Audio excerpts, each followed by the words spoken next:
This is GM Word of the Week, and I'm Fiddleback. Lost Episode 3. Here at the Word of the Week, we're celebrating a milestone. As of April the 20th, we've been at this for 2 years. If you're thinking of getting us a gift, you should know that the second anniversary is traditionally considered the cotton anniversary. We could use some new t-shirts. Alternatively, if you prefer a more modern gift, the second anniversary is also considered the China anniversary. Now, we don't have much of a need for white porcelain, but we do love some lo mein, egg foo young, and sesame chicken. So feel free to send that along. As far as what color the t-shirt should be, the second anniversary is traditionally associated with the color red. And if you want to get us something sparkly, the appropriate gemstone for the second anniversary is garnet or rose quartz. So we've decided to celebrate our second anniversary by... What? You want to know where all this traditional gift stuff comes from? Well, fine. We were planning to take it easy this week to reward ourselves for 2 great years. We were going to do one of our occasional grab bags of cutting room floor factoids, one of our lost episodes, specifically lost episode number 3. But the history of anniversaries and traditional anniversary gifts is actually pretty interesting. So we can fit that in. But first, we have some embarrassing housekeeping to take care of. It's time for some corrections and retractions, because some alert listeners have clued us into a few minor little errors that have managed to sneak into our episodes. Unfortunately, we're only humans. First of all, a listener identified only as our friendly neighborhood paleontologist called out a few points of contention in our episode about the dire wolf. In that episode, we glossed over about 60 million years of evolution. We identified the ancestors of modern canids as the Miacid and said that the Miacid first appeared about 65 million years ago, just as the world was saying goodbye to the dinosaurs. But we implied that the earliest true canids, the Cynodictys, appeared in short order, and then suddenly we had wolves. In truth, Cynodictys didn't appear until about 40 million years ago, and gray wolves only made the scene about 1 million years ago. Our bad. In our defense, we knew the timescale, more or less, but in the process of writing and editing, it all sort of got compressed into a quick succession. Our paleontologist friend also pointed out 2 other interesting facts. First, the red wolf, a very recent species, may actually be a hybrid between gray wolves and coyotes. Also, hyenas are not actually canines at all. The name hyena comes from a Greek word originally derived from the word hys, that's H-Y-S, and it apparently means pig. So naturally, hyena are not related to dogs at all. They're related to cats, though they are several steps removed from actual felines and in a family all of their own. Hyenas are members of the family Hyaenidae. Cats are members of family Felidae, but they are both members of a subset of carnivores known as Feliformia, or cat-shaped animals. Wolves and other canines are members of the subset of carnivores known as Caniformia, or dog-shaped animals. Oh, and we're totally prepared to pretend the aardwolf doesn't exist. So thanks, friendly paleontologist.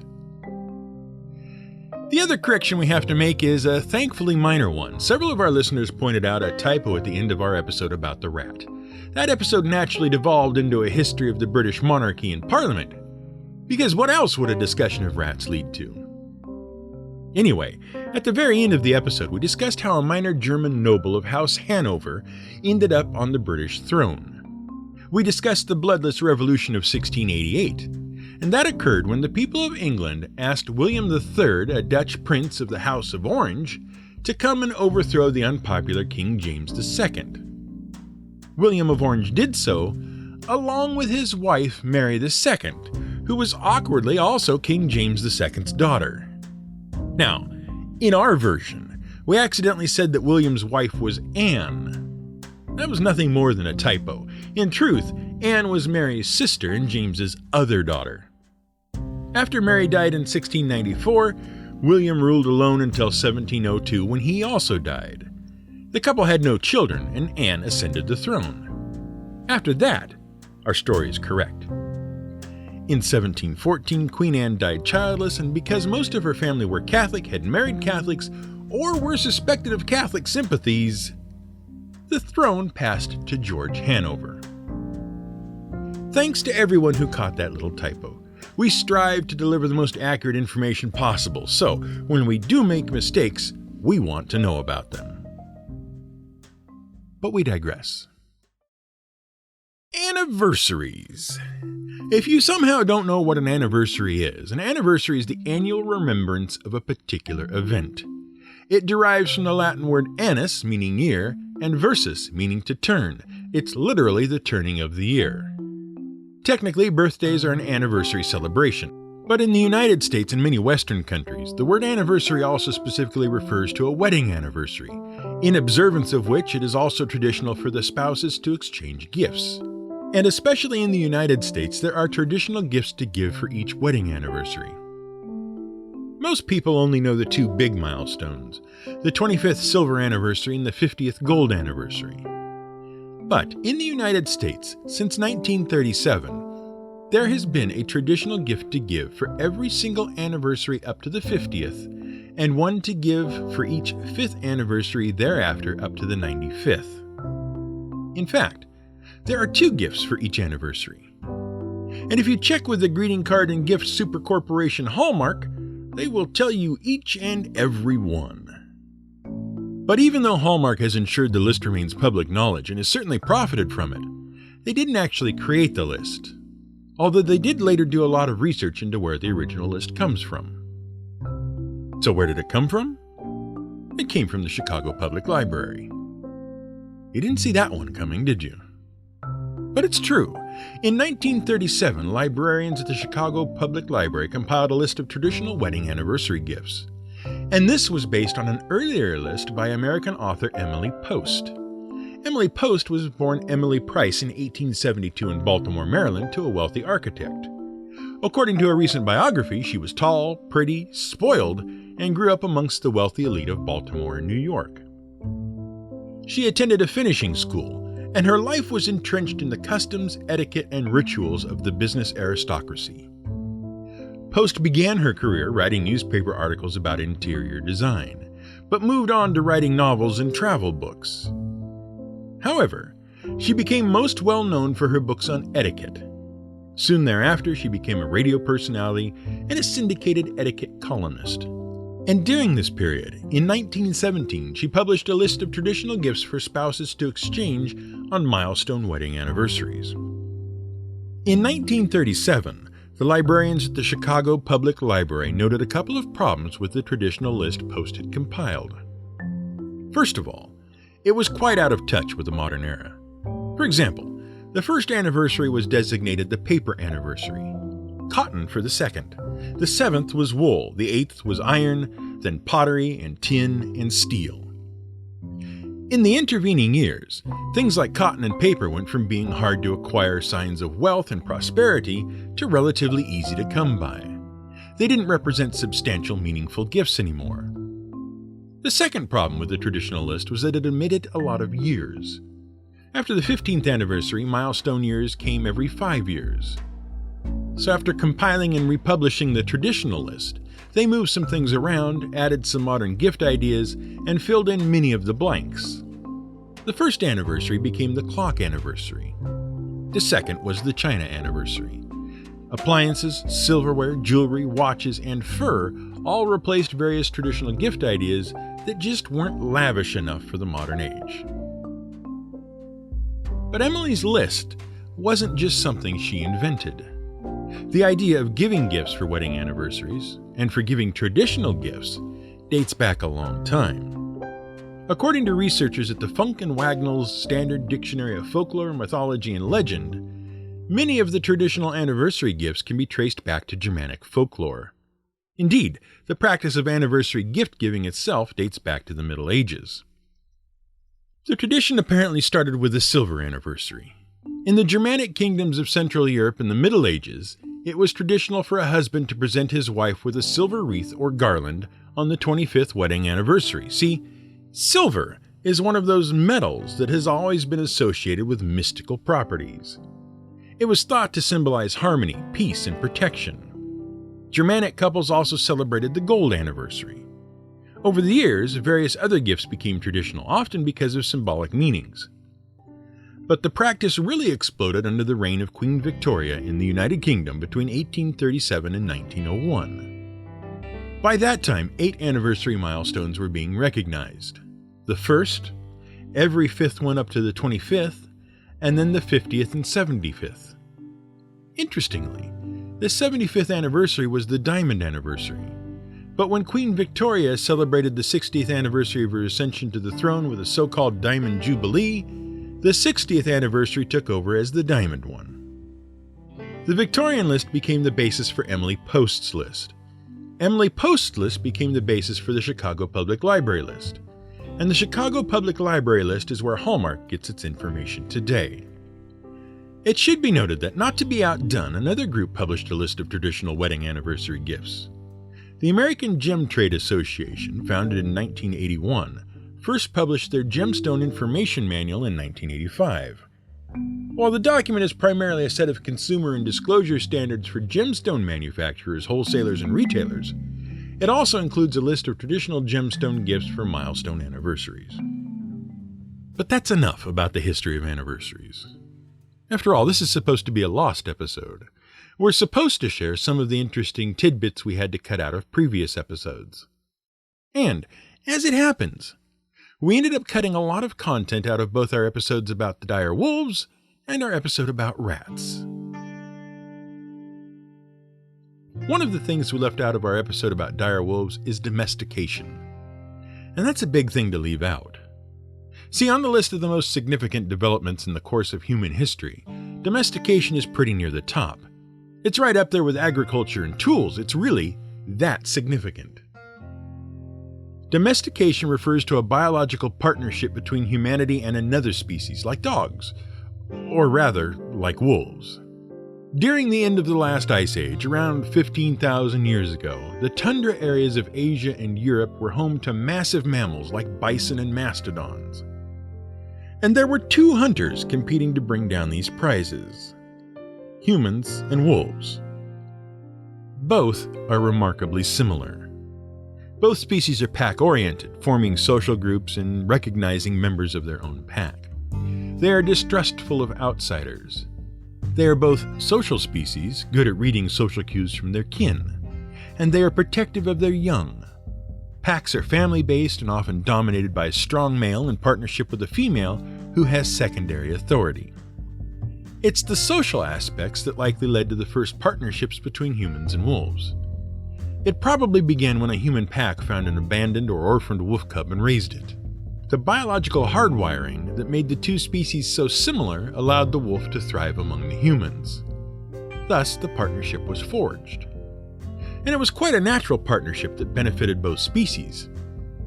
Human ingenuity and human tool use allowed for more successful hunts against larger prey. Wolves' speed and ferocity was essentially just another tool, another weapon for humans to use. The first signs of domestication come from the jawbone of a wolf found in a cave in Iraq that was inhabited by humans 12,000 years ago. The wolf's jaw is smaller than that of a standard wolf, indicating that humans had already begun selectively breeding wolves. Of course, this was done by accident at first. The wolves with the healthiest coat, the most obedient wolf, the friendliest wolf. Those are the ones in the litter that humans treat well and are likely to keep and care for. So over time, those qualities become favored. And those favored animals gave birth to litters much like themselves. And from those litters, the best were favored, and so on. Over time, as different cultures valued different qualities in their animals, the various breeds of wolves diverged greatly. One ancient Roman text advises that dogs with white coats should be favored by shepherds, so as to distinguish them from dangerous wolves, while black dogs should be favored as guard dogs, so as to surprise and frighten thieves. Romans were also the first culture to favor so-called lapdogs. The warmth of a lapdog was said to cure stomach aches. And that is how, As radically different as they all modern breeds of domestic dog are descended from the same species of wolf. But domestication didn't end with wolves. Wolves were neat as hunting partners and as companions and cures for stomachache. But it wasn't until we started domesticating animals that could serve as a source of food that we could truly call ourselves agrarians instead of hunter-gatherers with vegetable gardens. And that happened first in the Middle East about 9,000 years ago in northern Iraq. In a place called Shanidar, the first sheep and goats appear to have been domesticated. Soon thereafter, we have evidence of domesticated cattle in Asia Minor and oxen and pigs in China, and these animals served as sources of meat. But they also served other purposes. From sheep, you can get wool for clothing. From cattle and goats, you can get milk. And they are all also a source of baby animals. In 4000 BCE, villagers in India and Southeast Asia discovered another use for animals like oxen. They could put them to work dragging plows and wagons. At that point, domestication was basically providing for every human need except fruits and vegetables. From domesticated animals, you could get meat, security and protection, clothing, milk, and labor. In fact, some recent scholars have pointed to domestication as a possible major reason for the technological disparity between the European and Asian cultures and the cultures of North and South America. See, the American continents are lacking in something that Europe and Asia had in abundance: domesticatable animals. Whether an animal can be domesticated or not is based on a number of factors, but the most substantial factor is their willingness to breed in captivity. If you can't get an animal to have babies in captivity, you can't domesticate the thing. And except for the llama in South America and the mink in North America, there just aren't many useful animals in the Americas you can domesticate easily. And we should note that some consider this a controversial viewpoint. But, speaking of major events in history that we left out of previous episodes, let's go back to the rat episode. See, the rat episode presented a major challenge.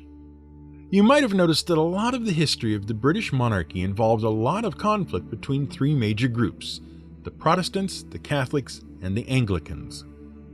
And that's because, while the Anglican Church was pretty much confined to England, much of the entire history of Europe between the 1500s and the 1700s involved a lot of conflict between the Protestants and the Catholics.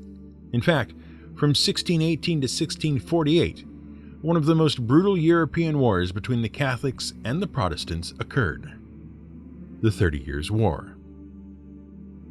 What you have to understand is that the Christian faith, like all major world religions, is divided into various sects or ideological groups. While they all accept the basic tenets of the faith, that Jesus Christ is the Savior of humanity and his teachings will lead the way into God's kingdom, they differ in many of the details. They interpret the various teachings and scriptures differently, and over time, these sects develop their own traditions, rites, rituals, and rules. Catholicism began as one such sect of Christianity. The name derives from the Greek word katholikos, which means universal.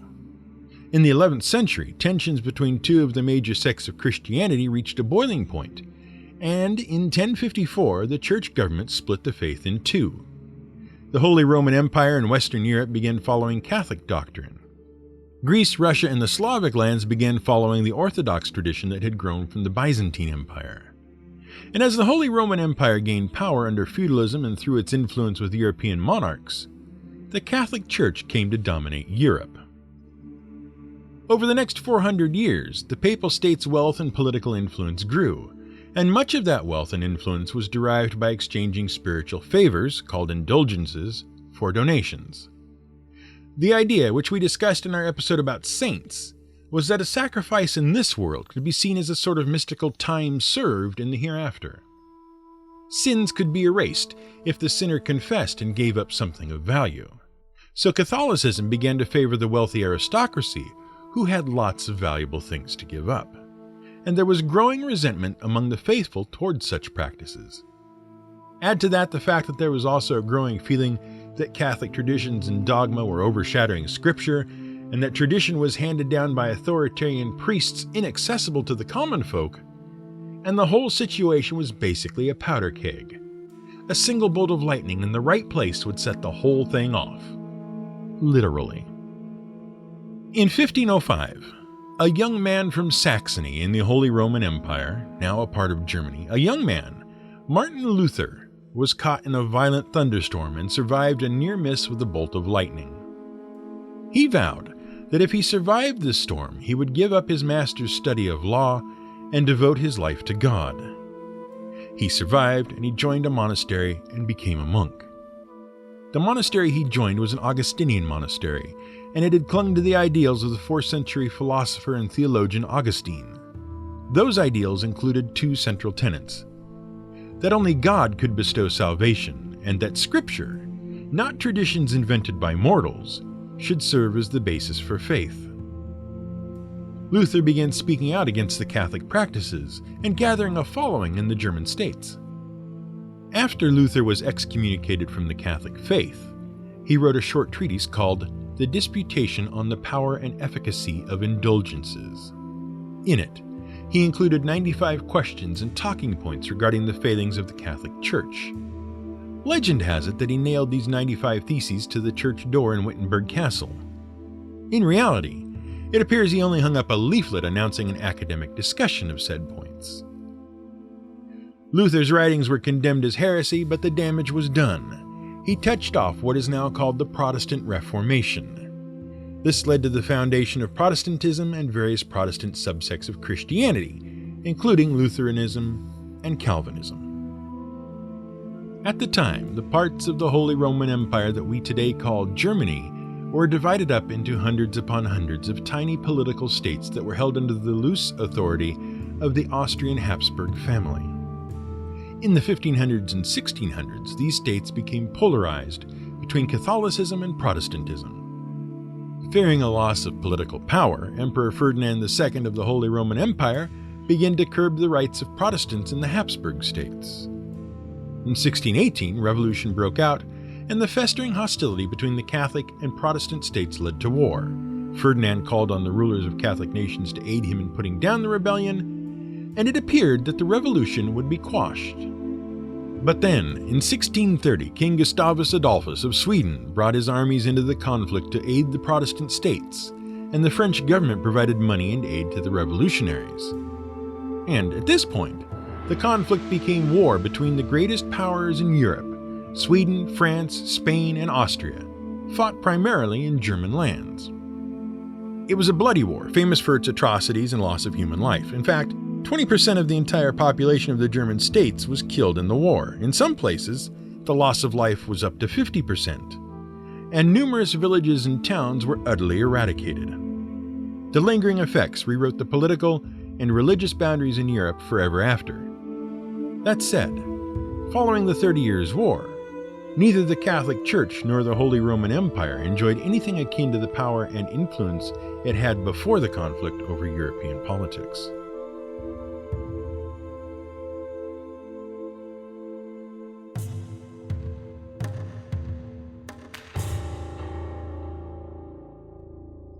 And with that, we close our third lost episode. But before we end this second anniversary show, we'd like to take a moment to thank all of the listeners who have helped make this show a success, and thanks especially to our Patreon supporters. Without their support, this show couldn't have made it to its second year.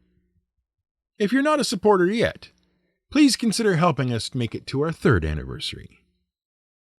Meanwhile, we're going out to celebrate. For some reason, we've got a hankering for Chinese. This has been GM Word of the Week. It's written and researched by The Angry GM and produced by me, Fiddleback. You can support us on Patreon at patreon.com/GM Word of the Week. You can find more at gmwordoftheweek.com and theangrygm.com.